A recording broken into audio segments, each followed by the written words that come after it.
Hey everyone, welcome to my channel. I'm Edwin, the Pretty Green Vinyl Guy, and we got a vinyl update to get to.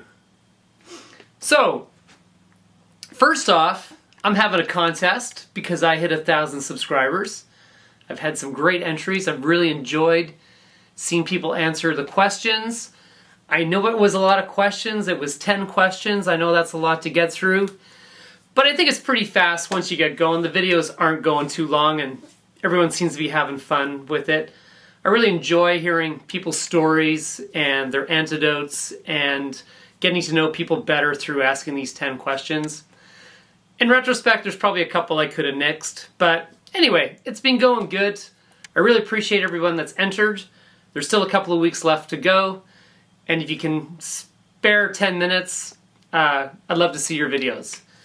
Today we got a vinyl update. I managed to get 2 of the Record Store Day third drop releases that I was looking for. These have been shown, so I'm not going to spend too much time, but this is The Who, live at the Monterey International Pop Festival. This is their set. Pretty cool. I always like The Who live albums. They're always good. On this great red, white, and blue vinyl. A quick one live. And you know, you always get a good, some good long versions of The Who songs. A quick one is almost at 8.5 minutes. Always fun. Yeah, The Who at the Monterey Pop Festival. Warren Zevon. This is Warren Zevon's greatest hits according to Judd Apatow. Jude or Judd? Judd Apatow. Yeah, again, Record Store Day, Warren Zevon. I really like the little story on the back here when Judd talks about when he was a writer on the Larry Sanders Show, which was one of my all-time favorite television shows of all time. It was like behind the scenes of a late-night talk show. Gary Shandling, the great comedian, played Larry Sanders. And the story's great because apparently Gary Shandling knew nothing about music, and these guys were always trying to book their musical heroes on the show. And, you know, they got Elvis Costello on there, they had Beck, they had Los Lobos, and they got Warren Zevon. And the show kind of went around. I remember this episode where Larry and Artie, who was the show producer, played by fantastic Rip Torn, they wanted, of course, Warren Zevon to play Werewolves of London, which, of course, he hated to play because that was the song that people, you know, remembered him for.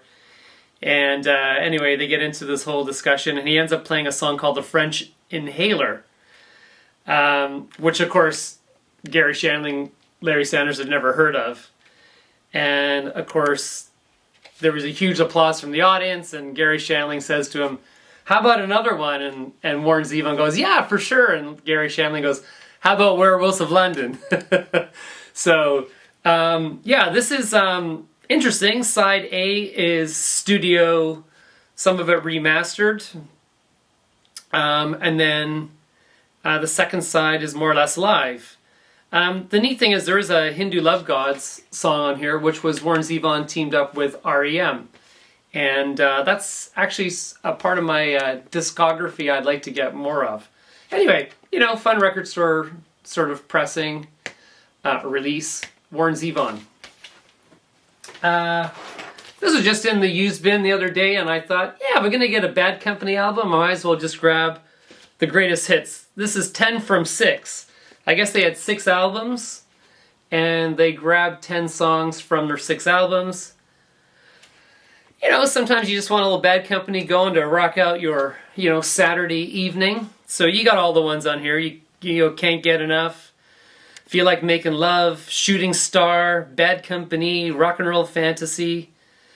Yeah, it's got all I need. This one's kind of cool. This is the AfroCuban Jazz album Kenya, featuring Manchito. Manchito was a I think he still is like a band leader. A band leader. Sort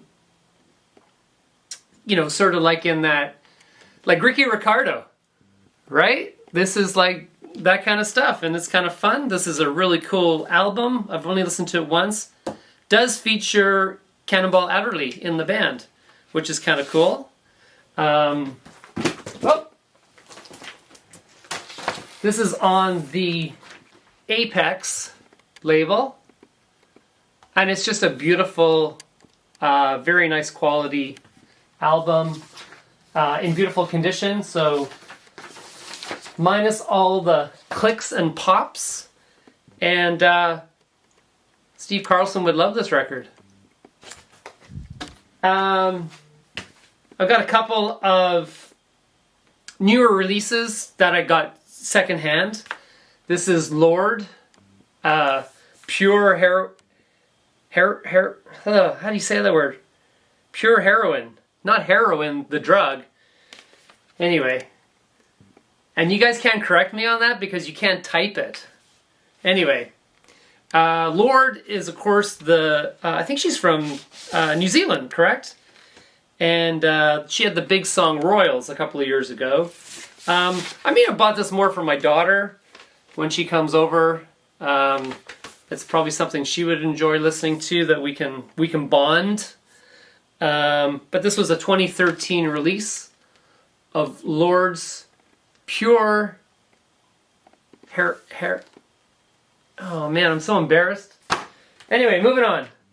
I'm gonna have trouble with this one too. David Bowie. This is the 50th anniversary of what was called The Man Who Sold the World, which I have this Japanese. This was another cover. This is my Japanese pressing of that. You'll remember the one with Bowie in the dress laying on the Chase Lounge. This was apparently the original idea for the cover, and it was going to be called Metrobolist. 9 songs by David Bowie. This is remastered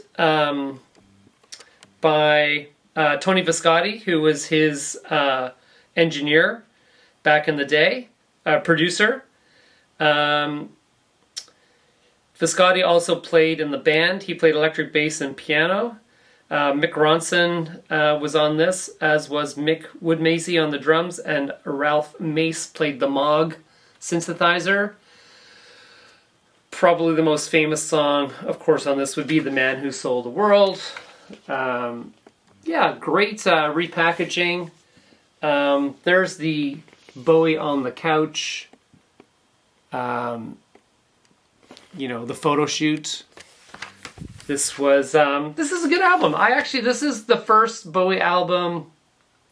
Now he's starting to hit his stride. The songs are better. They're a little more interesting, put together. You kind of go from that folksy, whimsical, early Bowie, the Laughing Gnome, and then you get into Space Oddity, and then of course, obviously the fantasticness of that song. But the album itself, probably a little weak still. And then this is really where he starts to, hit it out of the park.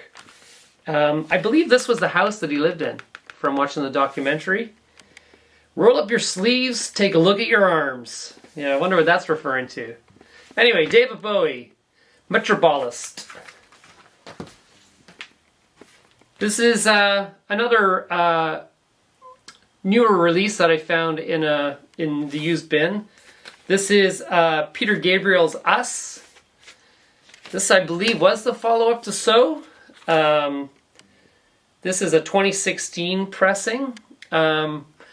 This had the song, of course, Steam, and Digging in the Dirt, Come Talk to Me, Secret World. This is a great album. There's not a bad track on this. Little Peter Gabriel. Big Peter Gabriel. This is on his Real World label, which was a label he created to, see the growth of world music and help by producing, music from around the world. Love Peter Gabriel. He's a great guy, great musician. Lastly, we've got Bruce Springsteen's Letter to You. This is fantastic. This is a very good Springsteen album in this beautifully packaged vinyl release with the nice little booklet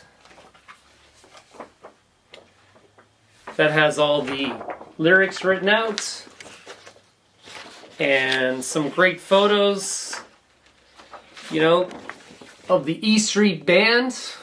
Comes with these great kind of rice papery inserts, and it sounds fantastic. The songs are great. It's an instant classic.